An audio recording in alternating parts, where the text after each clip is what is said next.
The Stillwater Planning Commission meeting of December 2nd will now come to order. It will be the process this evening to call for items on the agenda. The commission will hear briefly from staff first, then the applicant and/or their representative. Then we will open the public hearing and hear from those in favor and or in opposition to the request. When you come to the podium, please clearly state your name and address for the record. And before closing the public hearing, both staff, the applicant, and/or their representative will be provided an opportunity to respond, to provide additional information, and answer questions. After all interested parties have spoken, the public hearing will be closed. Then we will hear closing remarks and alternatives from staff. First item on the agenda this evening are general orders, and this is to review an alternative building material. We'll hear from staff.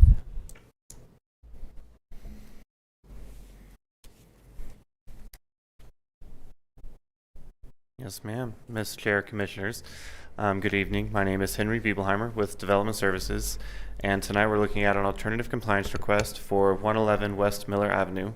This is in the form-based code area T5 or Transect 5. Here's the aerial view of the property outlined in pink. This is on the southeast corner of Miller and Husband, just on the west side of Brown's Bottle Shop. Here are the approved elevations. So there's an approved building permit for the site. These are the elevations that were submitted and approved previously. These do meet the facade requirements for the form-based code area. As you can see, there is brick veneer for the top of the buildings, and then there's a stone veneer on the bottom, with this black portion in the middles, being a dark ephes veneer. So the applicant has proposed alternatives that were submitted for different exterior facades. There are two different options that we're looking at tonight. The applicant is not requesting to use both materials. They're asking to use one or the other. So this first material we're looking at, which is their preferred material, is LP wood lap siding. So this is what that would look like. In these facades, they've taken off the, what did I call it? The stone veneer on the bottom of the buildings and replaced it with this painted brick. The front of the buildings are painted brick for the majority, and then there's that LP wood lap siding in the windows where the ephes was. And then on the sides, we have this LP wood lap siding as well. So this is alternative number one, the one the applicant would prefer. There's also the second option. If we didn't like the wood siding, there's the hardy lap siding. Looks very similar to the last picture where we don't have that stone veneer, but we have that painted brick veneer for the same portions, and we have this hardy lap siding in between. This is on the front facade, and then on the sides we have that hardy on the top there.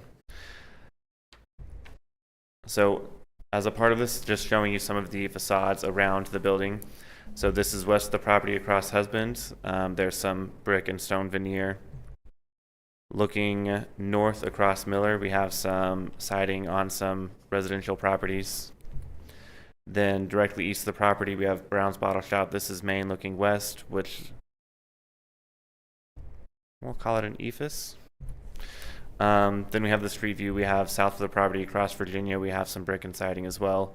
So these are just some context of the surrounding materials that have been used. So staff findings, section 23-449 allows for the Planning Commission to allow alternative materials in the form-based code area. The original form-based codes adopted in 2015 allowed cement, fiber, board as facade materials. The form-based code updated in 2019 no longer included that cement fiberboard on the list of approved facade materials. Cement fiberboard and LP engineered wood siding are not listed in the code as prohibited materials, which does mean that the Planning Commission can approve them with this alternative compliance request.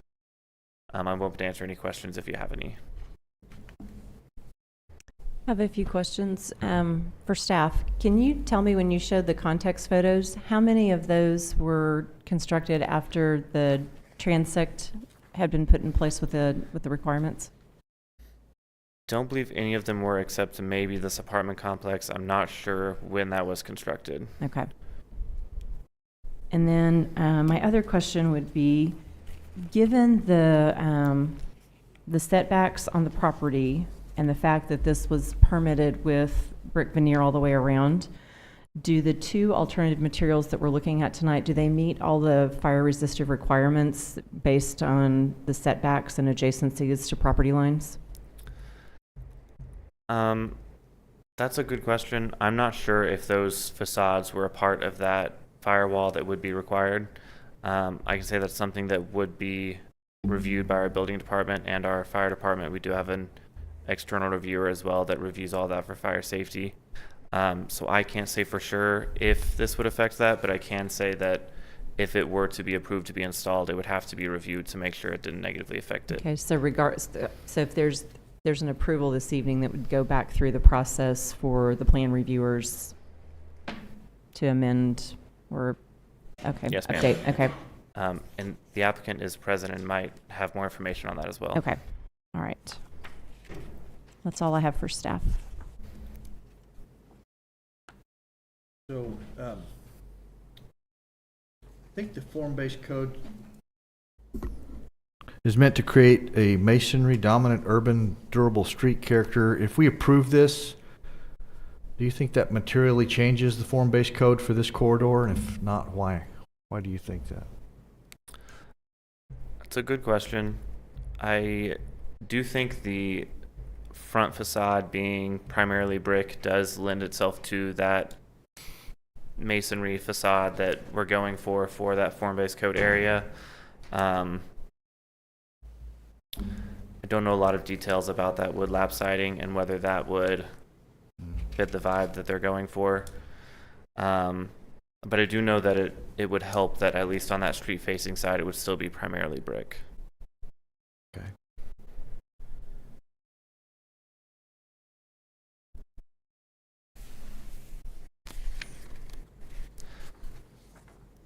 I did say on the street facing side, that would be the north side. The south side, there's a parking lot and then another street along the south. So you could argue the south side of the building would also be rather visible from that southern street. So just for transparency, that's also there. The height of the building would be fairly visible from Main Street as well on the east side. Yes, that's a good point. And then it's on the corner, so the west side is also fairly visible. Sure is. Yeah. It's a good point as well. So staff didn't have a recommendation for approval or denial. I'm kind of curious about that. Yes, sir. Without much knowledge of the different materials, we thought that Planning Commission was best equipped to decide whether this was appropriate for the form-based code area. We didn't think it was very clear one way or the other, so we went ahead and just didn't make that recommendation so you guys could determine. Fair enough. Thanks.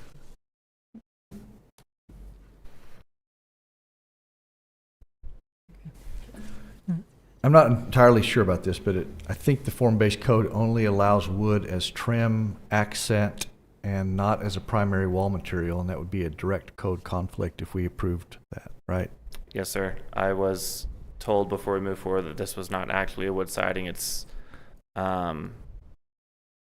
don't know the best words to describe this, but it's a, what do you call not real material? Synthetic. There you go. It's a synthetic material that I believe is made to look like a wood. There we go. Sorry. I mean, David Barth with Development Services, and if Gary might be able to elaborate more. It's been a while since I've looked at this, but LP is Louisiana Pacific is just a brand name, but it's basically oriented strand board, smart lap siding. So yeah. I think is what they used to call it, but basically it's an engineered wood.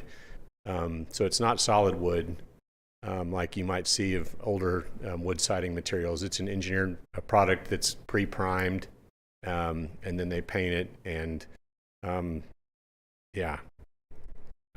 just thought I would add that. I also thought I would add one other thing because you asked about the pictures, and I think I brought this up when we had another a similar situation where a developer had asked for alternative materials in the form-based code. When you see projects, or when you see, houses or apartments that have siding, for someone who wants to re-side their house, they don't have to get a permit for that. So there's nothing that prevents somebody from taking a house with vinyl siding or wood siding and replacing that vinyl siding or wood siding in the form-based code area, because they're just performing maintenance. So I know this is different. They're building something new, but so I think there's all that to say, I think that you would continue to see different materials than what were prescribed or are prescribed in the form-based code in that area, just because people will be doing maintenance instead of building something new, and they can use whatever materials they had on their house to begin with. Because there's nothing that forces you to change their materials just to do maintenance. So if I might have a follow-up question to your statement. Sure. So you're talking about replacement of same for an existing structure that predates the form-based code, correct? Yes. So if a building that's constructed after the form-based code needs to have maintenance, then are you saying that there's now, in my words, a loophole? The material could be changed to something that no longer complies? I think so. I mean, if you had for example, a brick structure, and let's say that a portion of it burned or something like that, and Have then a tornado and takes the veneer off, right? And they decided to replace some of the area with siding. And we would have to look at that, but because that's getting outside of maintenance, and it would be considered new construction. I believe our code talks about when something's more than 50% damaged, then you have to comply with the current codes at the time. So if it were less than 50% damaged, maybe they could it would be considered maintenance. I'm just saying, if you have siding, whether it's wood or vinyl, doesn't really matter, on an existing structure, and somebody wanted to replace that siding, there's nothing that they would have to do with us at the city to put new materials. And you wouldn't have the foundational support either. Those houses that have siding don't have a footing for brick or stone. So you'd be creating a real hardship on somebody for their home to have to ask them to put up stone or brick for a 100-year-old house that has wood siding on it, just because they were replacing the siding. So I'm not trying to throw a wrench in anything, just to when you look at the pictures of surrounding areas, and I believe every single one of those structures that Henry showed were built before the form-based code, including that apartment complex. But it seems like the form-based code, though, would be to trend in a certain direction over time, that you'd want it to look like this as things got torn down and rebuilt. Yeah. So I get it that the maintenance of something that exists wouldn't really be impacted, but anything that comes up as new, you'd want to align with that.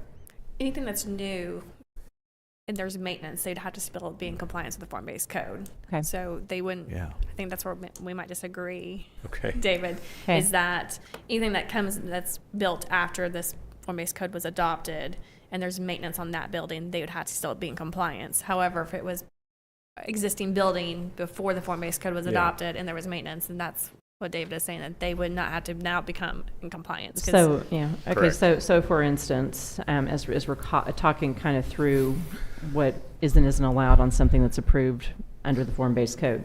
So looking at the memorandum, we're referencing chapter 23 there, and that first item lists the approved materials. So say someone had some EFIS or some stucco, and they wanted to do maintenance and replace it with siding that was wood or vinyl or something, then what we're saying is, because that doesn't comply with form-based code, they'd have to go back within a material that did comply? No, what I'm saying is any new structures that are erected after this form case was adopted, they'd have to be in compliance with the materials or get exemption. However, if there's maintenance, they would have to still comply with these materials. Okay. But if the building was already existing prior to this Right. form-based code, they would not have to come in compliance. Okay. They could, if they had Right. siding before, they could keep having residing if there was maintenance needed. Okay. And I would only add that unless they got an exception on those materials after- Originally, and beginning. then their maintenance could continue that same Yes, exactly. exception. Gotcha. Okay. Thank you for clarifying that. Yeah.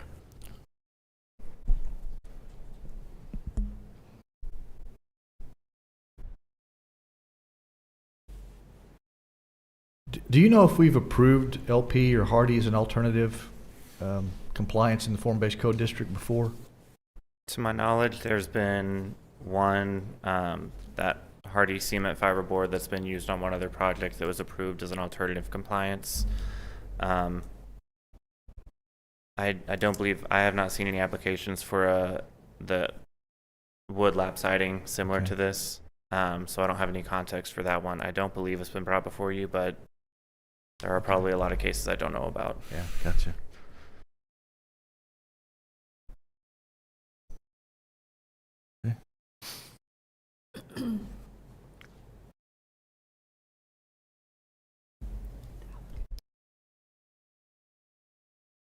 Do we have any other questions for staff?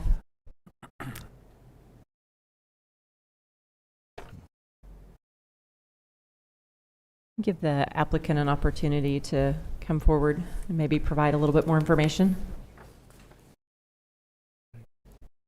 Thank you all.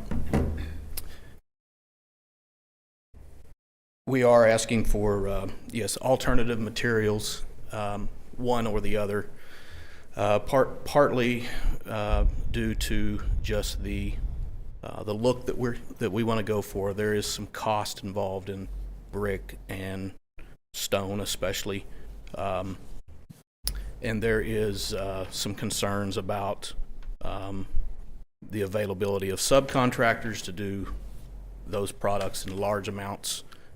We did want to stay consistent as much as possible with the form-based code, so we did take Miller Street, which is probably 85-90% brick, along with, again, the LP siding is the preferred choice of the two products, both of them being out of the compliance. But it is, I would emphasize, this is an engineered wood product. There's lots of resins and different things that makes it, helps prevent termites, helps prevent rotting. It is got a very lengthy warranty, equal or better than the cement. Hardy siding, we have chose even on the sides to go up about 50% with brick, then the siding. On the back, the bottom 2 feet would be brick instead of siding. And that is a construction that we prefer due to potential moisture.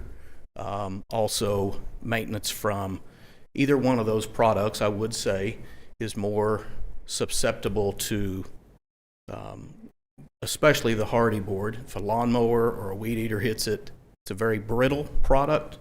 It can break.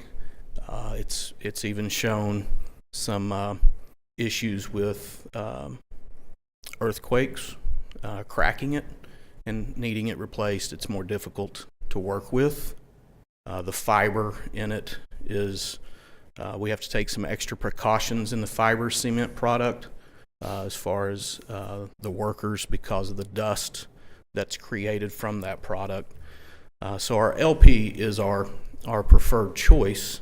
We feel like we're taking measures to protect by keeping everything on the lower level brick on all 4 sides that would be adjacent to the ground or concrete. I would say that one of the pictures that was shown was a little 2-story building. I don't know if you can pull that one back up, but it was right across the street. That, and I don't know,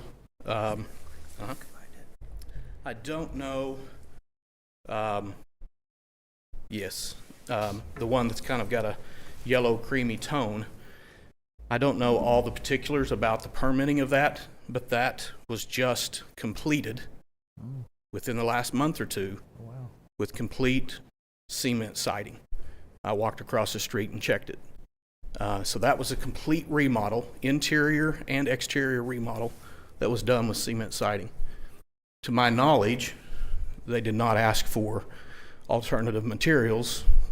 And again, you had spoke of some things. I don't know if that falls inside or outside. I wasn't able to follow exactly, but that was just completed. 1 block north of here, a large project, I believe it's 16 2-story townhomes was just completed for August move-in. It's 99%, and that's not inaccurate. It's 99% cement siding. There is a small portion of brick on the front. I don't know if any of y'all were here, but that was submitted in the to an alternative product setting, and it was approved.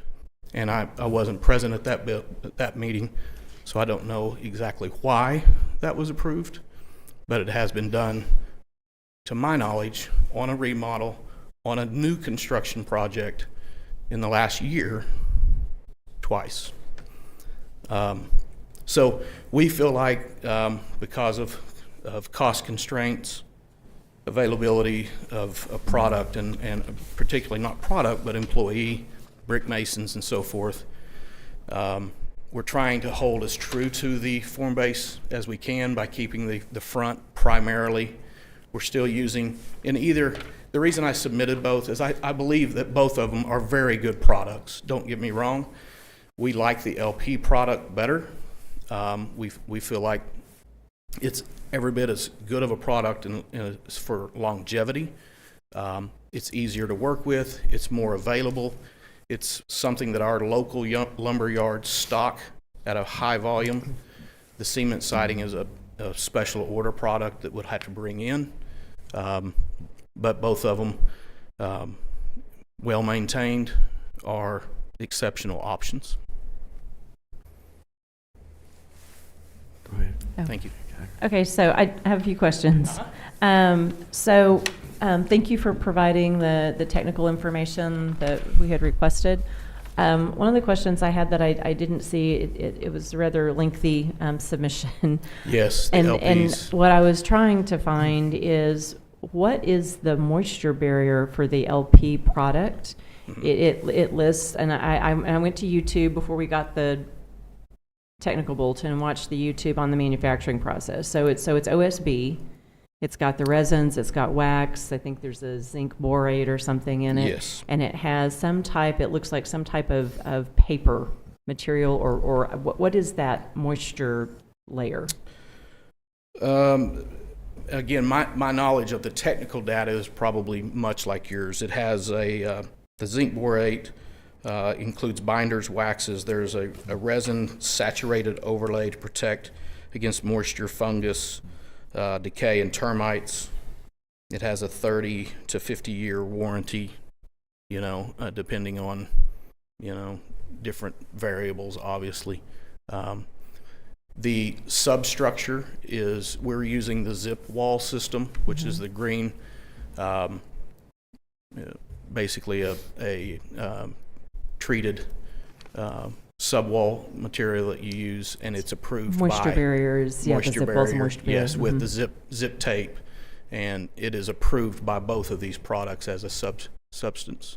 And then there's other things that you have to do between the seams to allow, for extra protection. So. Okay, so I think that's still the question I have is, in looking at the material, there's a little diagram that says that there's some kind of moisture barrier layer that goes on top of this item, on top of the LP product, as well as the zip barrier, the zip product that's the moisture barrier behind it, and then this goes on top of it, but it's got another layer Yes. on it, and Yes. that's On the that would be seams. the finished layer. There's not anything on the exterior like That's but- not the way the product material reads, and that's not the way that I was watching the YouTube product manufacturing process. It has another material that's laid on top of it once the OSB is done. in the manufacturing. The you're saying. manufacturing process, Okay, right. I was speaking out on the field. Right, Yeah, no, you just manufacturing process. And then I think then there was kind of another question I had on the product itself. So there's LP siding, the LP product, engineered wood. It has several different finishes on it. What was the finish? Yeah, so you can get the LP siding along with the hardy siding.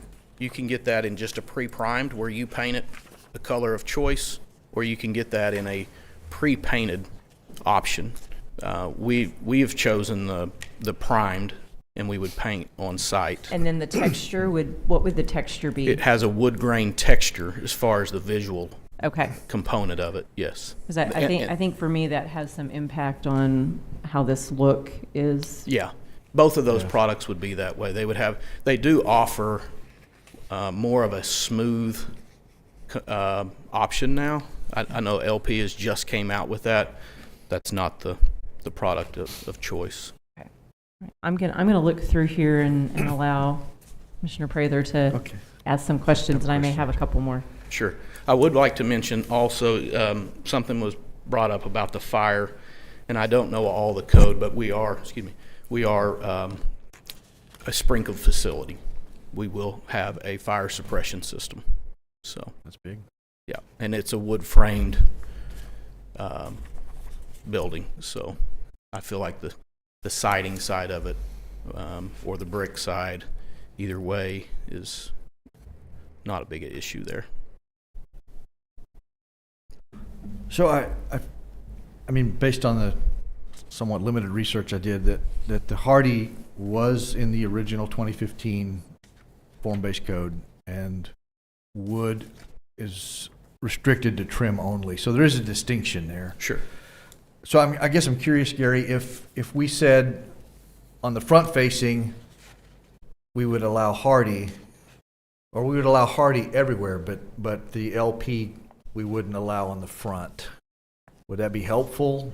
Or would you use Hardy everywhere because you did it on the front, or just? Well, like I said, I submitted it both ways Yeah. because I'm comfortable with both products.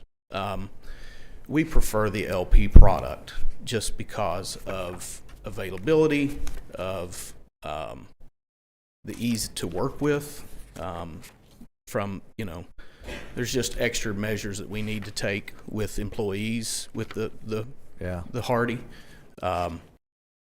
But yeah, I don't know that like doing the LP on the front and Hardy everywhere else, or vice versa, necessarily. I mean, I guess it would. There's very little siding on the front. Right. Whether it's just really used as an accent, where on the back it is more of a visual from Virginia. It does seem like it's a bigger ask for the LP. From Sure, the code. I understand the Yeah. term wood Yeah. being written out, and this is an engineered wood product, is I think the discrepancy or the difference. It's an engineered product that does have a wood fiber core, but has additives to make it longer lasting and better for conditions. Yep. So Makes sense. I did find the diagram, this diagram that has this overlay layer. That's the thing I can't seem to find any data as to what it is.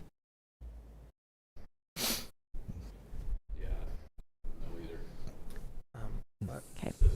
Yeah, it's hard to know what it is. In the YouTube video that's referenced on the same page, they call it a moisture overlay barrier. okay, yeah, I'm not sure what that technical data of that means. So. So since the code has a requirement for high quality, long lasting, do you think one of these two products fits that better? No. Kinda I think equal? in my opinion, they're an equal product. Okay. Both having, pluses and minuses probably in certain areas. Like I said, I think the major difference, we have worked with both. I would tell you that I would say easily 90% of the homes that we do in the custom home world, which is my primary job, is the LP product, and 90% is not a stretch in this town. The cement board is it's more difficult to work with. I don't like the brittleness of it because it's a cement fiber. Yeah. It cracks, it breaks easier. That's the part of it that I'm not as crazy about. Is that compared to the typically LP. during installation, or is that after it's installed, it's more likely to? I've seen it both. If you get high winds, you can, if you get any movement in that, the fasteners at the overlay point, Okay. it can loosen at that point a little bit. Yeah. So the wood is a little more forgiving. The engineered wood product is a little more forgiving in that way. So it's they both paint and hold paint very well. I don't see any difference in the two holding paint and the longevity there. Thanks. Okay, I have a couple more questions here. So,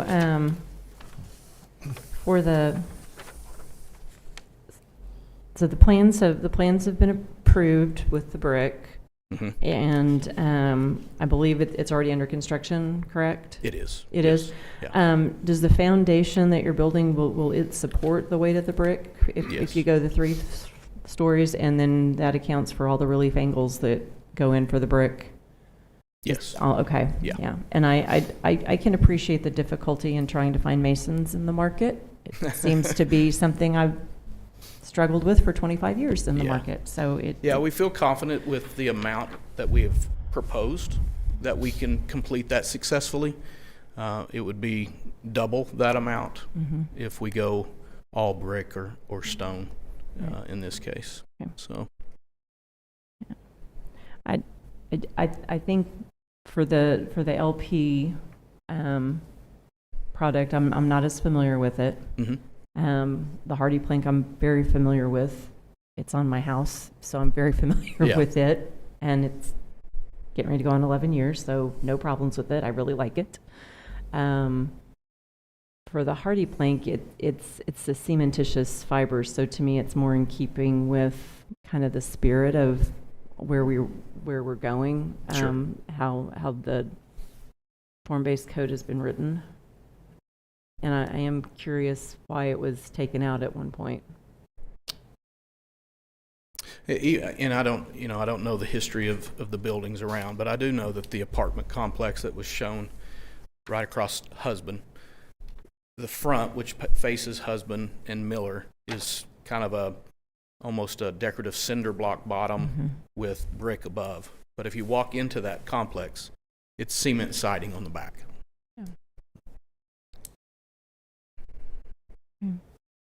I think those are all the questions that I have. Any other questions for the applicant? Right. Thank you.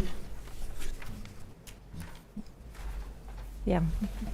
Staff present our alternatives and findings.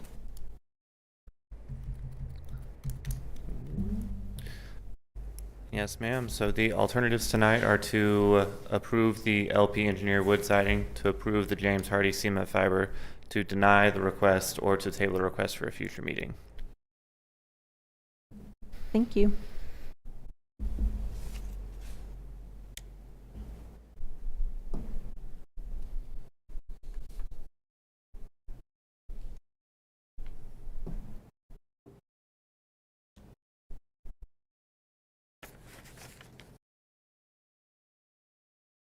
Well, I don't have a problem at all with the hardy, but I think the question is the LP to me. It seems to weaken the form-based code's purpose. It would be tough to deny one in the future. Agreed. So those, I mean, possibly you could allow it on non-public facing, some of the the sides or the back. That's a question, but anyway, that's kind of where I land.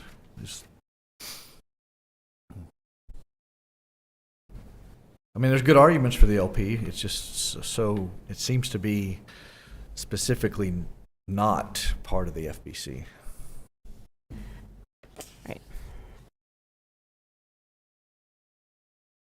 I think there's been a lot of thought that's gone into the form-based code, and I think some of the acknowledgments that have come out of this recent planning effort is that there are some parts of that form-based code that need some massaging, and I know that that's underway. But I don't think that those comments would apply to this materials section. I think the materials section needs to be adhered to as closely as we can. And I think it's there for a specific reason, to give a specific kind of substance to this transect T5 area. Those are my thoughts.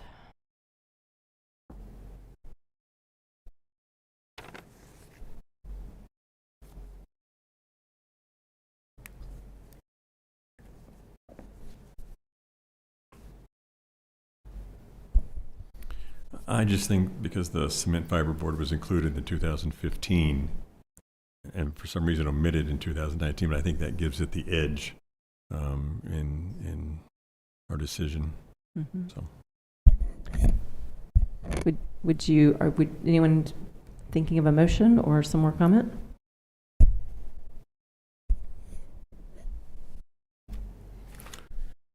I would move to approve the James Hardy fiber cement lap siding as an alternative compliance material for the upper story and rear elevations, and to deny the request to use LP Smart Side engineered wood siding. Second motion. We have a motion and a second. We shall now vote. Motion passes 5-0. We'll now move into the public hearing section. And the first item on our agenda is a small lot, single-family residential, RSS zoning, preliminary plat, and we shall hear from staff. Yes, ma'am. We have a preliminary plat for McElroy Park, which is addressed as 2002 East McElroy Road. Here's an aerial view of the property outlined in pink. This is just west of the northwest corner of Jardoe and McElroy. Here's the street view of the property. This is McElroy looking north, northwest. You can see the existing single-family house on the property that would be torn down to build this proposed subdivision. Here's the zoning of the property, where you can see the zoning on the parcel we're discussing is RSS, or small lot single-family residential. To the north and northwest, you have RSL, which is large lot single-family residential, and to the east, you have CS, or commercial shopping. Here's the proposed preliminary plat that we're discussing tonight. This is a 14-lot single-family residential subdivision with one outlot to the north, which also has the proposed detention facility. We did see a different residential project proposed on this property earlier this year. It was called Cowboy Landing. There was a proposed PUD, or planned unit development. That property did include 1924 East McElroy, which is to the west of this property. This proposed preliminary plat has excluded that, so that would stay a single-family residence as it currently is. And then this is just for that eastern property, or the 2002 East McElroy. The proposed subdivision does meet all the standards of the RSS, or small lot single-family residential zoning district. I'm open to answer any questions if you have any.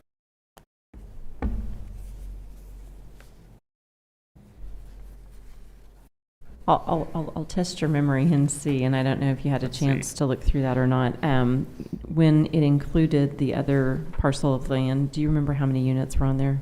And if you don't, then maybe the applicant can answer that later. It changed a few times with different layouts. I don't remember what the final answer is, but my guess is going to be 42, because I know that was one of the numbers, but I don't know if that was the final number. So the density has changed dramatically from... Yes, ma'am. Yeah, Density now aligns with code. Okay.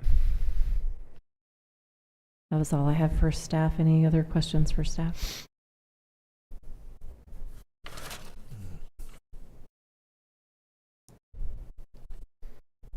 don't see any. Okay, thank you. At this time, we'd allow the applicant to come forward and provide any other information. Good evening, everyone. My name is Saif Alusi, 2002 East McElroy Road.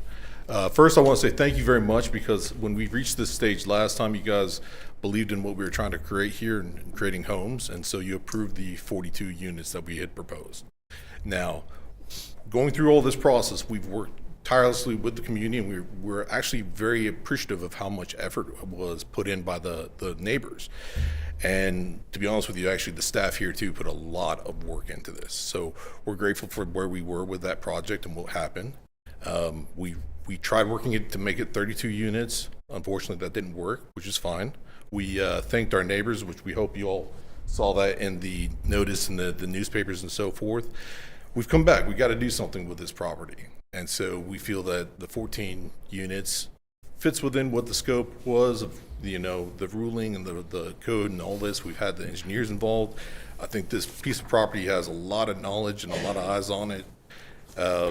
And I think Stillwater needs homes. I mean, this is critical that's happening right now, and we see it. So I'm here to answer any other additional questions that my neighbors might have. Again, we appreciate the time that they've come out here to do this. And again, I think the number of people have drastically changed, so we do appreciate everyone's time. Do you guys have any questions or? Any questions? No? All right, thank you. Okay, thank you. Okay. With that, we'll open the public hearing and ask if there's anyone in the audience that would like to speak in favor of this project to come forward. Sure.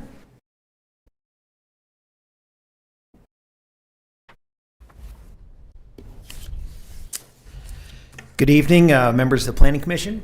I don't see a timer. Are we still doing? Sorry, please state your name and address for the record. and I'm about then to. I will Okay, my name is Simon Ringsmith, 1705 East Linda Avenue. And I don't see a timer. Do we have a timer She's tonight? getting ready to Yeah. She's working on it. Very good. There Thank you you. Thank you. All right. It just won't show. Sorry. Okay, that's fine. I speak only on behalf of myself. I don't represent my any organization. I don't represent my neighbors. My opinions are my own. Last time I was here, emotions are running pretty high in the room, and there was a lot of anxiety, uncertainty, and fear in the room. Tonight, things are a lot different. And I wanted to be present at this meeting to publicly express my gratitude to Stephen Gose, to Saif Alusi, to the staff here at City Hall, the property owners, all the parties involved to get us to where we are today. Back in June, there was a huge amount of opposition to Cowboy Landing because it was a proposed PUD, and it didn't fit with zoning. And one repeated theme throughout much of what was said in opposition was that we, the neighbors, were not opposed to development. It's not that we don't want this land to be developed. We just want it to be responsibly developed in a manner that is consistent with existing neighborhoods. And McElroy Park does that. And I'm so thankful to what got us here today. It fits RSS zoning. There's no rezoning requested, no exceptions. The one road is wide. It's got a cul-de-sac for turning around, and it's got the detention pond in the north. 3 of the lots are actually larger than what RSS requires, which helps with that transition to the surrounding areas. This neighborhood will hopefully attract permanent residents and not short-term renters, and can hopefully serve as a model for development going forward. People in my neighborhood have lived here for a long, long time. Many of us go back decades over multiple generations, and we're passionate. We've packed this room because we're so passionate about protecting our neighborhood, because it's who we are. And when development is done right, it benefits everybody, not just the people who will live there, but the people who already live there. So when I got the notice about this preliminary plat come before the Planning Commission, I was a little hesitant as I loaded that PDF on the computer, and I thought, here we go again. Time to start the group text, the phone calls, the neighbors, and everything else. And guess what? It was great. I was pleasantly surprised to see this McElroy Park development. I have no objections. And so thank you to the developers for coming up with not just a workable plan, but a good plan. I appreciate everyone's work to get us here, and I look forward to welcoming our new neighbors. Hopefully they will come to realize what makes this part of town so special. I often like to tell people it's the best kept secret in town. Everyone likes to move out to the west by a country club, but guess what? The northeast part's pretty great too. Hopefully they will put down roots that will last for generations. So thank you to everyone involved. Thank you. Is there anyone else in the room that would like to speak in favor of this item? Seeing none, I'll ask if there's anyone in the room that would like to speak in opposition to this item. Seeing none, we'll close the public hearing. and ask for staff to return to present findings and alternatives. Yes, ma'am. The proposed preliminary plat meets the subdivision and zoning requirements. The C3 plan recommends commercial uses at this location. The proposed density is in alignment with the RSS zoning requirements. The alternatives tonight are to approve, conditionally approve, to deny, or to table this request. Staff recommends alternative number 1, which is to accept findings and approve the proposed preliminary plat as presented. Thank you.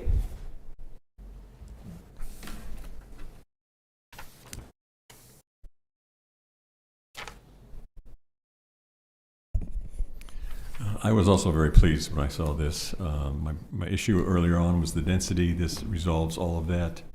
I think it's critical to that neighborhood, and so I really appreciate the developer and his efforts to do that. And so I was just excited when I saw it.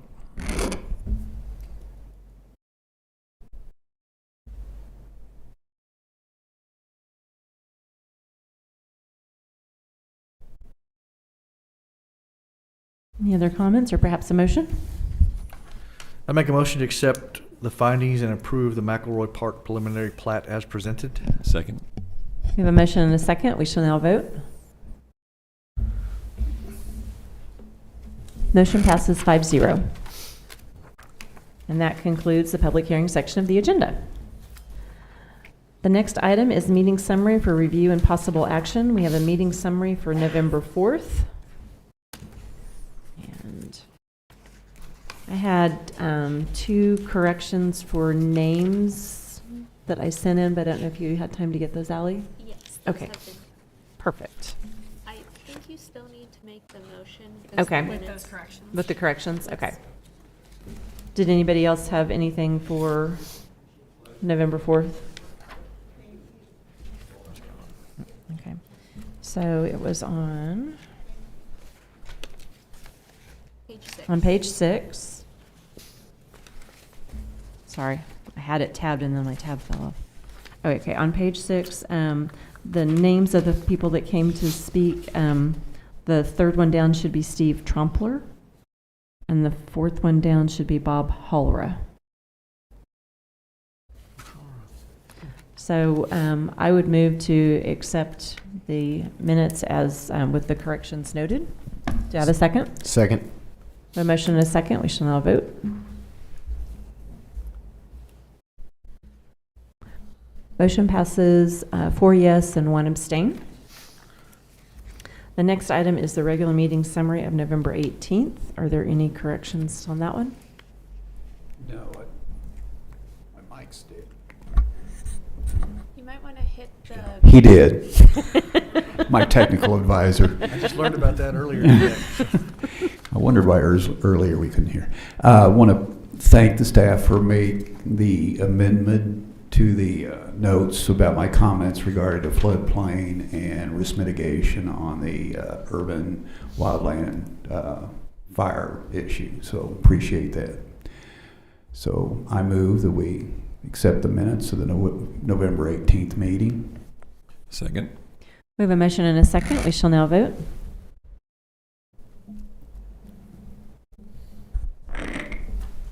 Motion passes 4 yes, 1 abstain. I believe it's, sorry. Oh, there we go. I'm sorry. Correction. Motion passes with 5 yes. The next item on the agenda is miscellaneous items from staff, planning commissioners, or city attorney for discussion and possible action. None of the Okay. next meeting. All right. The next regular meeting listed is in 2 weeks on December 16th.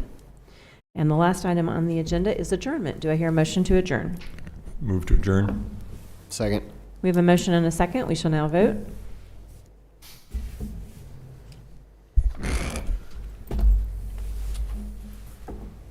Doesn't like me today. Motion passes Ms. Moody 5-0. votes We're aye. now adjourned.